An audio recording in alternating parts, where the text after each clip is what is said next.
एक बड़ा ही धनवान आदमी एक गांव में रहता था। जैसे कि ज़्यादातर पैसे वालों को होता है, इस धनवान सेठ को भी अपने पैसों का घमंड था। वह जिस गांव में रहता था वहां पर ज़्यादातर लोग किसान थे। इन सभी किसानों के पास जितनी ज़मीन थी उससे कई गुना ज़्यादा ज़मीन इस सेठ के पास थी। कई गरीब किसान तो इसके लिए इसके खेतों में काम करते थे। इसी गांव में मोहन नाम का एक बड़ा ही मेहनती और सच्चा किसान रहा करता था। मोहन का परिवार थोड़ा बड़ा था। उसके परिवार में उसके माँ बाप, पत्नी और 3 बच्चे थे और अभी काफ़ी छोटे थे। मोहन के पास ज़्यादा ज़मीन नहीं थी, लेकिन जितनी भी थी उसमें वह बड़ी मेहनत करता और अपने परिवार का पेट पालने लायक अनाज उगा लेता था। बाकी के किसान भी यह देखकर हैरान रह जाते कि कोई कैसे इतनी सी ज़मीन में इतना ज़्यादा फसल उगा सकता है। एक वर्ष उस गांव में काफ़ी ज़्यादा बारिश हुई, जिसके चलते कई किसानों की फसलें बर्बाद हो गई, जिनमें से एक मोहन भी था।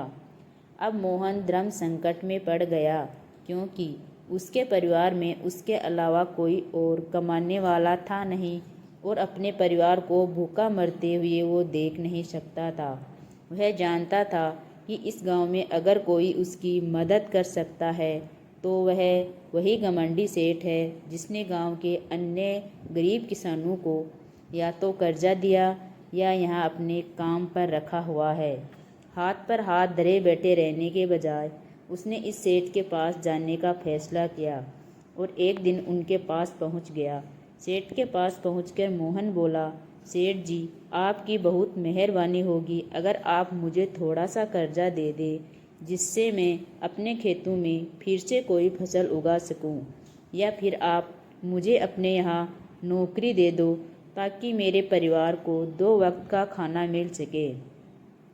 घमंडी सेठ को उनकी इन बातों से कोई मतलब था नहीं, लेकिन गांव के सारे लोगों की तरह वह भी यह जानता था कि मोहन कितना मेहनती है और वह जिस भी खेत में काम करेगा वहाँ पर वह दोगुनी फसल उगा सकता है।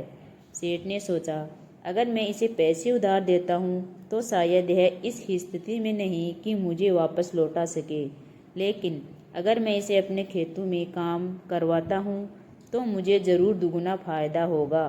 सेठ मोहन से बोला, देख भाई, पैसा तो मैं तुझे दूंगा नहीं और मेरे पास अभी खेतों में काम करने के लिए कई किसान पहले से मौजूद हैं, लेकिन तुझ पर तरस खाकर मैं तुझे अपने खेतों में नौकरी देता हूँ, पर मैं तुझे इसके लिए ज़्यादा पैसे नहीं दूंगा। बाकी किसानों को मैं 300 देता हूँ, मैं तुझे 200 ही दे पाऊँगा। मरता क्या न करता। मोहन ने सेठ की शर्त मान ली और उसी दिन से सेठ के खेतों में काम करना शुरू कर दिया। 2 महीने तक नियमित वो सेठ के खेतों में जाकर कड़ी मेहनत करता और देखते ही देखते 4 महीने का काम उसने अपनी मेहनत से 2 महीनों में ही ख़त्म कर दिया। सेठ उसके काम से काफ़ी खुश था, लेकिन वह कभी उसको यह जताता नहीं था। जब सेठ ने देखा कि उसका खेतों का काम अब ख़त्म हो चुका है, अगर वह मोहन को काम से निकाल देता है तो उसके 2 महीनों के पैसे बच जाएंगे। तब सेठ ने मोहन को काम से निकलवाने का फैसला किया। एक बार सेठ को ये विचार भी आया कि इतना मेहनती आदमी शायद उसे दोबारा ना मिले, लेकिन फिर उसने सोचा कि जब अगले साल काम आएगा तब उसे फिर से नौकरी पर रख लेगा। आखिर इस गांव में उसके अलावा है ही कौन जिसके आगे ये लोग अपने हाथ फैलाएंगे। एक दिन सेठ ने मोहन को अपने पास बुलाकर उसको उस दिन का पैसा दिया और साथ में यह भी कहा कि कल से तुमको काम पर आने की ज़रूरत नहीं है। अब मेरे पास तुम्हारे लिए कोई काम नहीं बचा है। जब मेरे पास काम आएगा तो मैं तुम्हें बुला लूँगा। यह सुनकर मोहन का दिल बैठ गया। पिछले 2 महीनों से कम ही सही उसके बच्चों और परिवार के पेट में अन्न का दाना जा तो रहा था, अब वह क्या करेगा। यही सोचकर उसकी आंखों से आंसू निकल आए। मोहन ने सेठ के पैर पकड़ लिए और गिड़गिड़ाने लगा, सेठ जी, मुझे इस काम की बहुत ज़रूरत है, मुझे मत निकालिए। अपने मतलब से मतलब रखने वाला सेठ टस से मस ना हुआ उसने खरी खोटी सुनाकर मोहन को वहाँ से चलता कर दिया और मन ही मन 2 महीने की तनख्वाह बचने से खुश होने लगा। अगले दिन जब सेठ सवेरे उठा और अपने आंगन में आया तो उसने देखा कि मोहन उसके आंगन में बैठा है। सेठ ने उसको पास बुलाकर पूछा कि क्या हुआ, तुम क्यों यहाँ पर बैठे हो?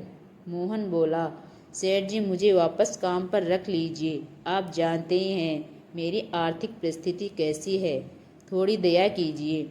लेकिन सेठ ने उसकी एक न सुनी और फिर एक बार उसे बुरा भला कहकर वहाँ से जाने के लिए कहा। बेचारा मोहन अपना सिर नीचे झुका के वहाँ से चला गया। अगले दिन फिर यही घटना दोहराई गई। मोहन फिर से सेठ के आंगन में बैठा था। सेठ ने फिर उसको वहाँ से जाने के लिए कहा। यही घटना अगले कई दिनों तक चलती रही। अब तो मोहन सेठ के हकारने पर भी वहाँ से नहीं जाता था और वहीं पर बैठा रहा करता था। एक बार सेठ ने उससे पूछ लिया, तुम कैसे आदमी हो? मैं तुम्हारा इतना अपमान करता हूँ लेकिन तुम्हें कोई फर्क ही नहीं पड़ता। तब मोहन ने सेठ से कहा, बुरा तो बहुत लगता है सेठ जी, लेकिन जब घर जाता हूँ और भूख से बिलखते अपने माँ बाप और बच्चों को देखता हूँ तब यह अपमान मुझे कुछ भी नहीं लगता। इतना सब कुछ होने के बाद भी सेठ का दिल जैसे पत्थर का बना हुआ था। उसने मोहन को अभी तक काम पर नहीं रखा और ना ही उसका ऐसा करने का कोई इरादा था। एक दिन सेठ ने सोचा कि कुछ दिनों के लिए किसी और गांव चला जाता हूँ ताकि मोहन से पीछा छुड़ा सकूँ। अगले दिन मोहन के आने से पहले ही सेठ अपने परिवार को लेकर अपने किसी संबंधी के यहाँ चला गया और वहाँ पर 10 दिनों तक रहने के बाद फिर अपने गांव अपने घर वापस लौटा। घर लौटते ही सेठ ने आसपास हर जगह नज़र दौड़ाई तो पाया कि वहाँ पर अब मोहन नहीं था।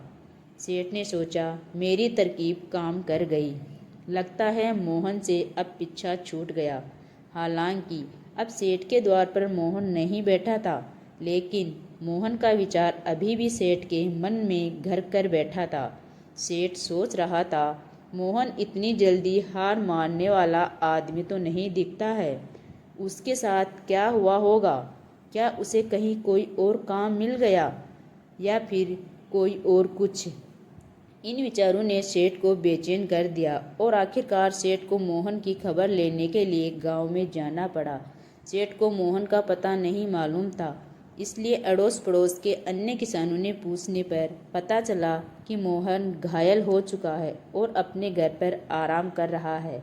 सेठ ने जब उसके घायल होने का कारण लोगों से पूछा तो सेठ को पता चला कि जब सेठ अपना घर छोड़कर किसी और गांव में गया था तब बंद घर देखकर कुछ चोर उसके यहाँ चोरी करने आए थे, जिनको रोकने की कोशिश करते हुए हाथापाई में मोहन चोटिल हो गया था।